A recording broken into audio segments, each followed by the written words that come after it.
ಇವರೇ ಅಪ್ಪು ಮತ್ತು ಚಿಂಟು. ಮನೆಯಲ್ಲಿ ಯಾರು ಇಲ್ಲದ ಕಾರಣ ಸಂಜೆ ಜೋರು ಮಳೆಯಲ್ಲಿ ಆಟ ಆಡುತ್ತಿದ್ದಾರೆ.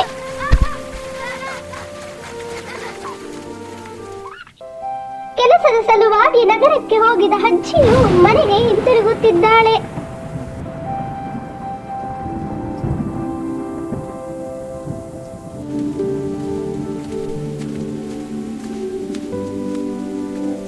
ಅಜ್ಜಿ ಬಂದಿದ್ದನ್ನು ಕಂಡು ಚಿಂಟು ಮತ್ತು ಪಪ್ಪು ತುಂಬಾ ಖುಷಿ ಪಡುತ್ತಾರೆ. ಆದರೆ ಅಜ್ಜಿಯು ವೇಗವಾಗಿ ಮಳೆ ಸುರಿಯುವುದನ್ನು ಕಂಡು ಹಸು ಕುರಿಗಳನ್ನು ಕೊಟ್ಟಿಗೆಯೊಳಗಡೆ ಕಟ್ಟಿ ಹಾಕಲು ಓಡುತ್ತಿದ್ದಾಳೆ.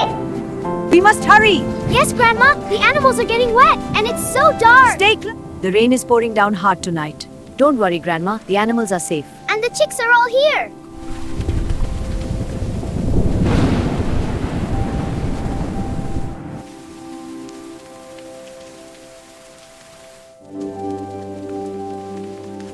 ಮಳೆ ಕಡಿಮೆಯಾಗುತ್ತಾ ಬರುತ್ತದೆ.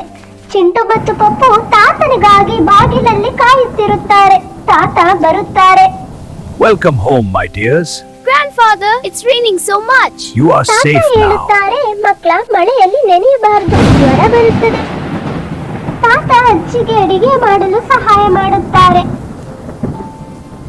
ಹಾಗೂ ಅಜ್ಜಿ ಮತ್ತು ಮೊಮ್ಮಕ್ಕಳು ಅಡಿಗೆ ಕೆಲಸದಲ್ಲಿ ನಿರತರಾಗುತ್ತಾರೆ.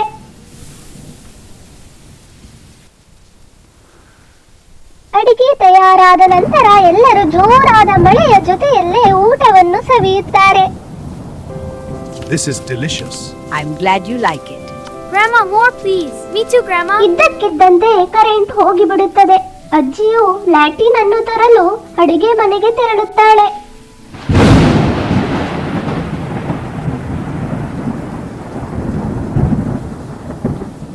ಲ್ಯಾಟಿನಿನ ಬೆಳಕಿನಲ್ಲಿ ಪಪ್ಪು ಆಟ ಆಡುತ್ತಿರುತ್ತಾನೆ. ಎಲ್ಲರೂ ತಮ್ಮ ಮಾತುಕತೆಯಲ್ಲಿ ತೊಡಗಿಕೊಳ್ಳುತ್ತಾರೆ. Like this one? Yes, and each one has a story. ರಾತ್ರಿ ಊಟ ಮುಗಿಸಿ ಮಕ್ಕಳು ನಿದ್ರೆಗೆ ಜಾರಿದ್ದಾರೆ. The storm will pass. You are safe. ತಾತ ಹಸು ಕರೆಯುವ ಸದ್ದನ್ನು ಕೇಳಿ ಹುಲ್ಲನ್ನು ಹಾಕಲು ತೆರಳುತ್ತಾರೆ. ನಂತರ ಅಜ್ಜಿ, ತಾತ ಮತ್ತು ಚಿಂಟು ಪಪ್ಪು ನಿದ್ರಿಸುತ್ತಾರೆ. ನಿಮಗೆ ಈ ಸುಂದರವಾದ ಕತೆ ಇಷ್ಟ ಆದ್ರೆ ಲೈಕ್ ಮಾಡಿ. ಇದೇ ರೀತಿ ಅದ್ಭುತವಾದ ಕಥೆಗಳಿಗಾಗಿ ನಮ್ಮ ಚಾನೆಲ್ ಅನ್ನು ಸಬ್ಸ್ಕ್ರೈಬ್ ಮಾಡುವುದನ್ನು ಮರೆಯಬೇಡಿ. ಧನ್ಯವಾದಗಳು.